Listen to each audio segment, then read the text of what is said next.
I got one player from every rank in MX Bikes to 1v1 to see who really is the best. Oh, this is gonna be a good race. Okay, no! Oh yeah, now you're gapping. I gave you that cheater line, baby. Yeah, it's over. Oh, no! Make sure to stick around to the end of the video because the Obsidian player that I 1v1 is actually the #1 player in the world. With that said, let's jump right into it.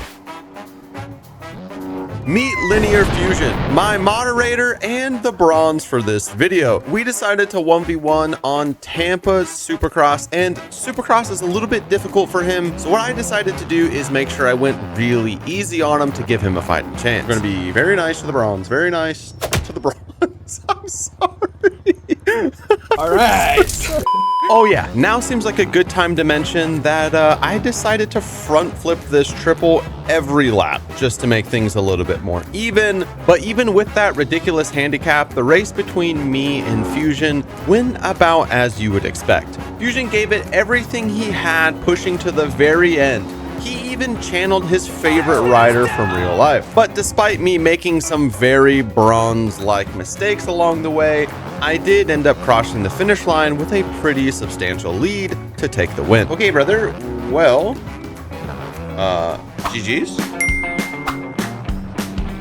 Next up, we have Wavy. Wavy is a silver that challenged me to a race on San Diego Supercross. Now, I'd love to sit here and tell you that this race was absolutely epic. We battled head to head all the way down to the finish, but yeah, that's not what happened. I immediately made a mistake because, well, I'm very good at the game and put him in the lead, and then he decided to immediately sell after that, and I got back into the lead. From this point forward, I just was in the lead and ended up with about a 30-second head start. But to be fair, I don't think he has anywhere near my 7,000 hours in the game. So yeah, moving on over into gold though, this is where things took a very interesting turn. Let me introduce to you this dude, Callum, our gold player. Okay, now this is no normal gold player. Callum is a 2-digit aerial pro, somehow stuck in gold. Now, I'm usually not one to shy away from a difficult competition, but when this guy Callum said he wanted to race a sand track, I knew I was absolutely cooked. Now, this race did start out okay, with both of us kind of swapping positions back and forth. Oh, yes, yes. Yes, okay.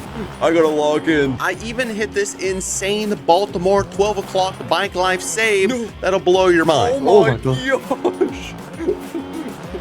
At this point, I was actually feeling pretty good, thinking that I had a chance in this race. And it wasn't until this mistake by Callum that I realized it was all over. Yeah. He slided.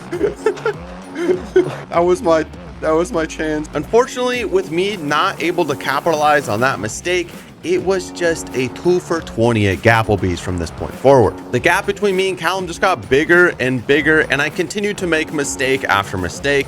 And okay, this is it. The moral of the story is I got gapped by a gold. Okay, let's move on. GG's though, you know.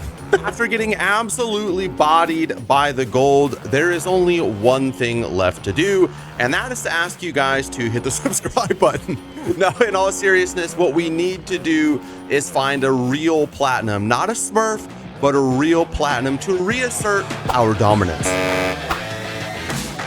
Everyone welcome my friend Schematic. And let me tell you, this dude is about as true a platinum as you'll ever find. Over 100 races on Supercross and over 200 motocross races, platinum in both. Now, going into this, I was feeling confident. Like, that loss to the gold, that was a total fluke. No way it happens again. But then Schematic threw me a massive, and I mean massive, curveball. See, the way I run this is my competitors are able to pick the track. That way, it's not just me spamming Mouse Moto Park and steamrolling every single person. It's a way to keep things fair. Well, unless they pick a track I've never touched in my life. Welcome to DDC Houston. Yeah, I had 0 laps on this track before this race. Same as everyone else, I gave us a quick 10-minute practice.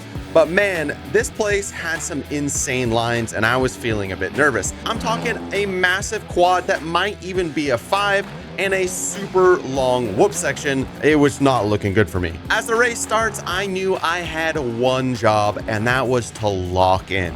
I'm talking Doc who qualified for the LAN event type locked in, you know what I'm saying? And you know what, boys? That's exactly what we did. We got out to an early lead and minimized mistakes, hit the quad every single lap, and absolutely blitz the whoops. Now, I want to do a huge shout out to Schematic, not just for throwing down in this race, but for his service in the US military.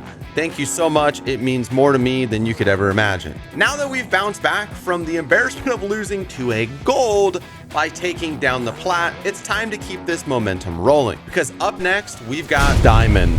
This is where things start to get pretty interesting. Not only did my boy KD decide to pick a track from 1972 to race that I haven't raced in literal years, but he also was on a 250.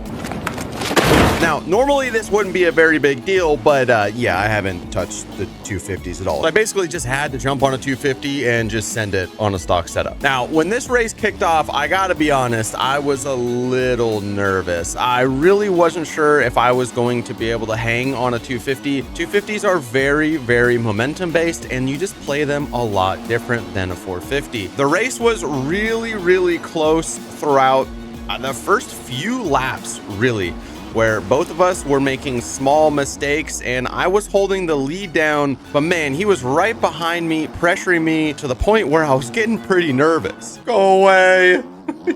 You're so consistent.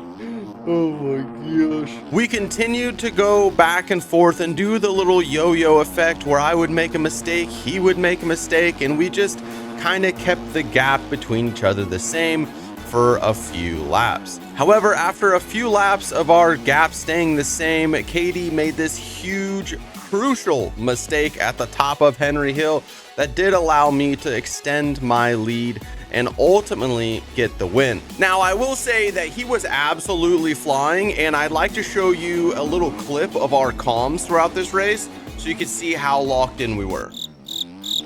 Yeah, there was very little calm said this entire video because we were both so locked in, and huge props to him because he definitely kept me honest, boys. And I'm getting a little worried because if a Diamond's keeping me honest, what the heck is a Crimson gonna do to me?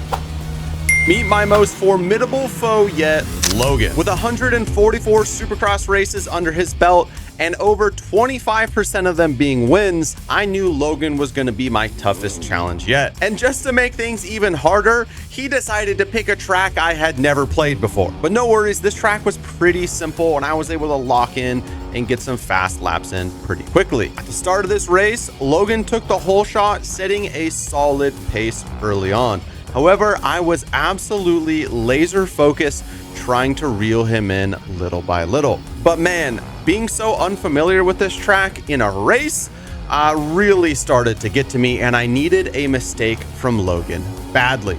And there it was. Logan misses the quad. I see my opportunity and absolutely send the quad to make the pass. But just as I got into the lead, Logan made this incredible cut down to get in front of me, showing me just how good this race was going to be. However, I knew that me making the pass so early on would get to him and it would start to put the pressure on. And boys, let me tell you, it worked. Logan goes down and I'm back into the lead. Now, after about a lap or so, I have a little bit of breathing room, but I start to make tiny mistakes that just keep adding up. And before I know it, Logan is on my rear fender yet again. I had to do something, so I pulled out the most unconventional weapon in my arsenal.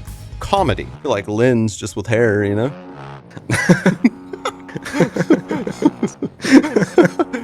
Sorry. No, that's crazy.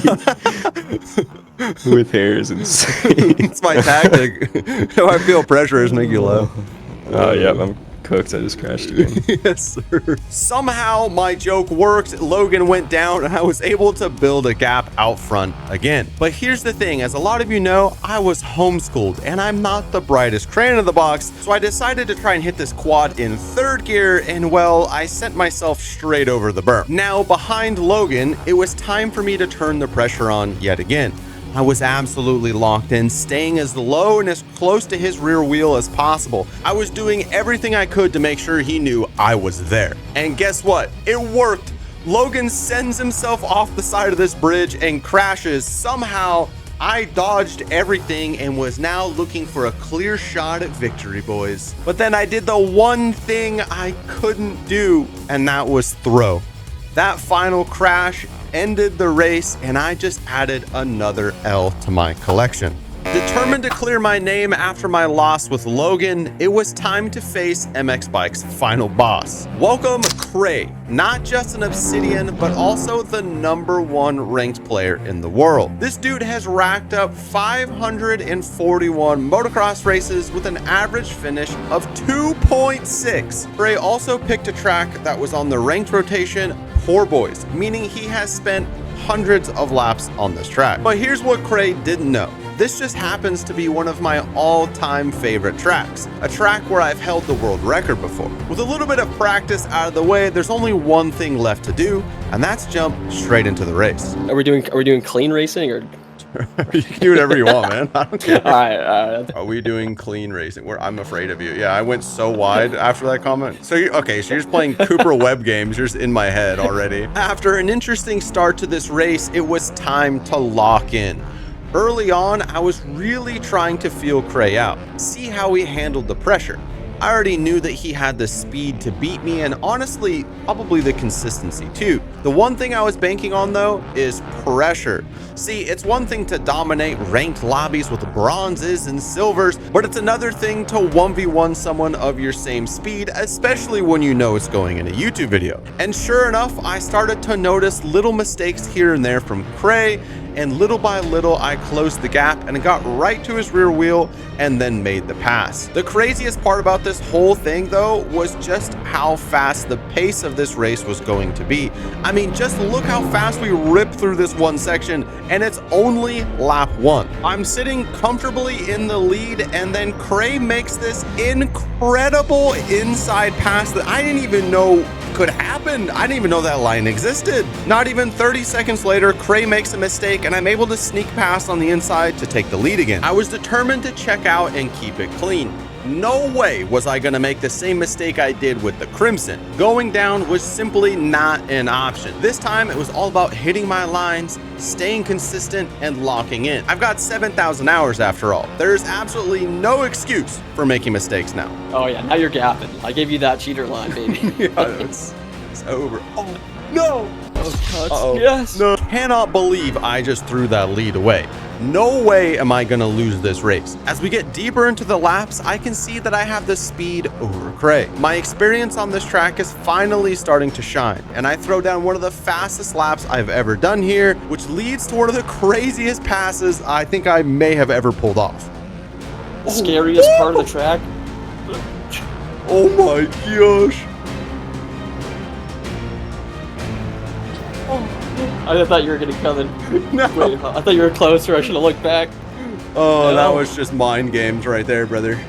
That was just Cooper Webb, cigarette in his hand, finger guns right there. With that pass, I take the lead heading into the final lap, but Cray is right on my rear fender. I'm doing everything I can to hold him off, but then I make a mistake. But that mistake leads to the closest finish of this entire series. Oh, I made a mistake. Scrub. Oh my gosh, you're right there. Hit 4th gear. Yes, let's go. Yes. Oh my god. Wow. 0.5. Oh my gosh, that was a good race. Well, boys, did I redeem myself from my losses by beating the #1 player in the world? Let me know down in the comments. Thank you for watching. If you want to check any of these guys out, I'll have their social media handles down in the description.